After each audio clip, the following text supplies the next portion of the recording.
Good day everyone, this is your Mark TV and today pag-usapan natin about subtraction of polynomials. But before we start, panoorin nyo muna yung video about addition of polynomials. Kasi yung i-discuss natin sa video na ito ay halos kaparehas doon sa addition of polynomials. Pag-click lang yung link na nasa description. Okay, so notice na sinabi ko yung halos, no? Halos kaparehas doon sa addition of polynomials. Kasi, 'di ba, sa subtraction of polynomials, ah ganoon din sa pag-subtract ng integers. 'Di ba? Ang ginagawa natin sa subtraction of polynomials is halimbawa 6 minus negative 4. Kinokopya natin yung first number and then yung subtraction papalitan natin ng addition and then yung sign ng pangalawang number ay papalitan din. So in this case negative 4 magiging positive 4. Okay? Or yung tinatawag na KCC or keep change change. Okay? So sa pag-subtract ng polynomials, ganito ang gagawin natin. But after we doing this thing, saka tayo mag-proceed sa addition of polynomials. Kaya naman, to subtract polynomials, no? To subtract polynomials, number 1, copy the first polynomial. Number 2, change the sign of all terms of the second polynomial. And number 3, proceed to addition of polynomials. Okay, so kopyahin mo yung first polynomial, tapos papalitan mo ng sign ng lahat ng terms ng second polynomial, and then saka tayo mag-proceed sa addition of polynomials. Kaya kung hindi nyo pa alam kung paano tayo mag-add ng polynomials, panoorin nyo muna yung video na yun. Okay, so para mas maintindihan natin itong discussion natin, ay magpo-proceed tayo sa examples. Okay, let's start off with number 1. Suppose we have 2a minus 3b minus the quantity of 3a plus 4b. So we're going to subtract polynomials. Ano po? So first, gawin muna natin yung vertical method, no? So isulat muna yung first polynomial. We have 2a minus 3b. Okay? And then, para sa pangalawang polynomial, no, since ang unahan nila ay subtraction, since this is subtraction, papalitan natin yung signs ng lahat ng terms ng second polynomial. So, in this case, yung 3a, positive siya. So, gagawin nating negative to. Okay? At the same for this one, positive 4b, gagawin natin siyang negative as well. Kaya naman, ang magiging polynomial nito ay negative 3a minus 4b. And then after that, saka tayo mag-proceed sa addition of polynomials. 'Di ba? I-add natin yung or pagsasamahin natin yung like terms. Okay? So to start with 2a minus 3a, that is 2 or positive 2 plus negative 3, that is negative 1a.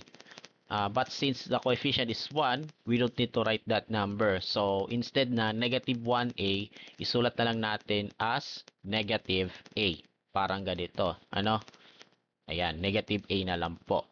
Tapos, we have negative 3b plus negative 4b, meaning negative 3 plus negative 4, that is negative 7b. And there you go. Ito na po yung sagot sa unang tanong. Negative a minus 7b. Ngayon, ulitin natin yung number 1 but this time, gagamit tayo ng horizontal method. So, kopyahin muna natin yung yung given. Quantity of 2a minus 3b minus the quantity of 3a plus 4b. Sa horizontal method, parang ganun din sa sa additional polynomials. Ano po? Aalisin na lang natin yung grouping symbols and then saka natin combine yung like terms. Okay, kaya naman isulat muna natin yung first polynomial. So 2a minus 3b, and then for this one, since ang sign na nasa unahan ng second polynomial ay minus, no, or negative, 'di ba? we need to replace all of its terms, no? Itong terms na to with the opposite side. So itong 3a, positive siya, gagawin natin siyang negative. At itong positive 4b, gagawin din siyang negative. Kaya naman, magiging negative 3a minus 4b. Okay? Ayan po. And then, i-rearrange natin yung terms so that magkakasama yung like terms. Okay? So, we have 2a, no? We have 2a here. Tapos, we have negative 3a. So, pagsamahin natin, no? Ayan. Tapos, we have at group of terms here. So, negative 3b tsaka negative 4b. Pagsamahin natin as well, no? So, minus 3b minus 4b. And then, yun na. I-combine natin yung like terms. So, we have 2a minus 3a or 2 plus negative 3, that is negative 1a, or simply negative a na lang po. Tapos, we have negative 3b minus 4b, that is negative 3 minus or plus negative 4. Negative 3 plus negative 4 is negative 7b. And there you go. Ito na po yung sagot, which is kaparehas dun sa una. Negative a minus 7b. Okay? Ayan po. So, ganyan po pag-subtract ng polynomials. Okay? Number 2, we have x squared plus 3y minus 4 minus the quantity of 3y plus 4 plus 3x squared. So again, gagamit muna tayo ng vertical method. So isulat muna natin yung first polynomial. X squared plus 3y minus 4 minus 3y plus 4 plus 3x squared, since ang sign sa unahan nito ay minus, no, or negative, bale yung sign ng tatlong terms ay magbabago. So yung 3y which is positive magiging negative, itong positive 4 magiging negative 4, and then yung positive 3x squared magiging negative 3x squared. Kaya naman, isulat natin yung second polynomial kung saan nabago na yung signs nila. So, magiging negative 3y. Bali, i-align natin dito sa ilalim ng positive 3y. So, we have negative 3y here. Okay? Tapos, negative 4, i-align natin dito. Tapos, yung negative 3x squared, i-align natin sa ilalim ng x squared. And there you go. Pwede na tayong mag-proceed sa addition of polynomials. So, itong x squared, this means 1x squared. So, 1 plus negative 3 is negative 2x squared. And then for this one, positive 3y plus negative 3y. Bale, positive 3 plus negative 3 or 3 minus 3, that is equal to 0. So, ibig sabihin, dahil 0 ang sum nila, magka-cancel out sila. So, you do not need to write 0 as a term. Okay? Tapos, we have negative 4 plus negative 4, that is negative 8. So, dito natin isulat, no? Para mabawasan ng space. Okay?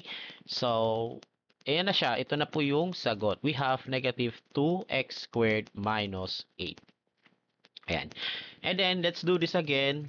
But this time, horizontal method naman. So, isulat muna natin yung given. Quantity x squared plus 3y minus 4 minus the quantity of 3y plus 4 plus 3x squared. Ayan. And then remove the grouping symbols. We have x squared plus 3y minus 4. Aalisin lang natin yung isusulat lang natin yung yung first polynomial. And then yun nga, since ang unahan ng second polynomial ay subtraction, bale mababago yung sign ng lahat ng terms nito.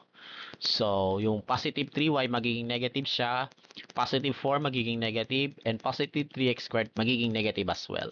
Kaya naman, we have negative 3y minus 4 minus 3x squared. Okay? And then, saka natin i-organize by rearranging the terms so that yung like terms ay magsasama, no? Okay, so let's start off with x squared and negative 3x squared. So, isulat natin x squared minus 3x squared. Tapos, yung y naman po, sa y, we have positive 3y at saka negative 3y. So, plus 3y minus 3y. And then yung constant terms, negative 4 at isa pang negative 4. So, minus 4, minus 4. Okay? And then, we're going to combine like terms. So, to start with x squared minus 3x squared, that is, di ba, 1 plus negative 3 is negative 2x squared. Tapos, positive 3y minus 3y, ito po yun, no? Uh, positive 3 plus negative 3 or 3 minus 3 equals 0. So, this cancels out. Ano po? And then, negative 4 minus 4 or negative 4 plus negative 4, ito po yun. That is equal to negative 8. And yun na nga, ito na po yung sagot na kaparehas doon sa nauna. Negative 2x squared minus 8. Ayan po. Okay? Okay, let's proceed to this one. Number 3, we have 5a squared plus 2b squared minus 3c squared minus the quantity of 2a squared plus 2b squared plus 5c squared. From now on, gagamitin na lang natin yung horizontal method. Ano po? So, isulat muna natin yung first polynomial. Bale, 5a squared plus 2b squared minus 3c squared. And then, para sa second polynomial, since ang unahan nila ay negative, diba? Negative, bale, or minus, bale, lahat ng sign na nandito ay mapapalitan. So, yung 2a squared magiging negative, yung positive 2b squared magiging negative, and yung positive 5c squared magiging negative as well. Kaya naman, we have negative 2a squared minus 2b squared minus 5c squared. Okay? And then rearrange natin yung terms. So, let's start off with 5a squared at saka negative 2a squared. So, 5a squared minus 2a squared. Tapos, para naman sa b squared, we have 2b squared and then negative 2b squared. So, plus 2b squared minus 2b squared. And then finally, we have negative 3c squared at saka negative 5c squared. So, negative 3c squared minus 5c squared. And then, saka natin pagsamahin, no? So, we have 5a squared minus 2a squared. That is 5 minus 2 po yun, no? Which is 3a squared. Okay, next we have 2b squared minus 2b squared. No, 2 minus 2 is 0. So, ibig sabihin, magka-cancel sila. Okay? This cancels out. Ano po? And then, we have negative 3c squared minus 5c squared. That is negative 3 plus negative 5. That is negative 8c squared. And there you have it. Ito na po yung sagot for this one. 3a squared minus 8c squared. Next, number 4. Ito na, no? Ano siya, verbalize siya, no? So, we have this one. Subtract 3z minus 4 by 2 minus 5y. So, isulat muna natin as ano, no? Algebraic expression. So, subtract, which means subtraction, di ba? So, ibig sabihin, itong 3z minus 4, isusubtract natin sa 2 minus 5y. Kaya naman, we have 3z minus 4 minus quantity of 2 minus 5y. Ayan po yung ibig sabihin ng number 4. Ano po? And then, saka tayo mag-proceed sa steps in subtracting polynomials. Kaya naman, isolve muna natin yung first polynomial, 3z minus 4. And since nasa unahan yung subtraction nito, bale, mababago yung sign ng bawat term. So, yung positive 2 magiging negative, and then yung negative 5y magiging positive. Kaya naman, we have minus 2 plus 5y. Okay? And then, i-rearrange natin yung terms. So, mauna muna yung 5y because y comes before z. Okay? So, 5y, yan lang ang term na may y. yung 5y. Okay? And then for this one, we have 3z, diba? Ayan lang din yung term na may z. Pag wala kang nakitang sign, no? Before this term, yung 3z, ibig sabihin, naka-default siya sa positive. Okay, matic positive yun pag walang sign na nakikita. No? So, ibig sabihin, positive 3z, and then, we have two constant terms here, negative 4 and negative 2. Kaya naman, we have minus 4, minus 2. Ayan lang po ang pagsasamahin natin, no? Since they are both constant terms. Okay? So, we have 5y plus 3z, and then we have negative 4 plus negative 2, that is negative 6. And there you go. Ito na po yung sagot sa number 4. Yan.